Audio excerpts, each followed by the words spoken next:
જય માતાજી મિત્રો, સ્વાગત છે અમારી એક ન્યૂ વિડીયોની અંદર। તો અમે આવી ગયા છે આજે વાડીએ। એ ખેતરે પાણીવાળા ગયા હતા પણ એમાં પાઇપ તૂટી ગઈ હતી એટલે ઉમાં પાણી બંધ થઈ ગયું એટલે આવતા રહ્યા હતા 4 વાગે। 4 માં વાડીએ જોઈ લો, અહીંયા કામ આપણે થઈ ગયું। ઉબાજી પણ દિવાલ પણ થઈ ગઈ છે અને થાંભલા પણ રાખી દીધા છે। હવે જઈએ ટ્રેક્ટર સ્વરાજ લઈને જતા રહીએ છીએ વાડીએ પેલી। હું પણ ફટાફટ આ ટ્રેક્ટર લઈ અને જઈએ વાડીએ ફટાક છે, કેમ કે આજે એ વાડીએ હવે કાલ નક્કી નથી। કાલ ઊભા કરવાના થાંભલા એટલે કાલ પણ પાણીવાળા જવાનું નક્કી થશે, નક્કી નથી ખાસ તો કંઈ નહીં, એડજસ્ટ કરી લે।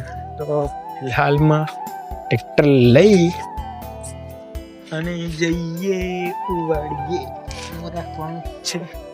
तो फटाफट जाइए ट्रैक्टर लाइन के लिए गाड़ी। तो मिलते हैं नेक्स्ट वीडियो में, बाय बाय।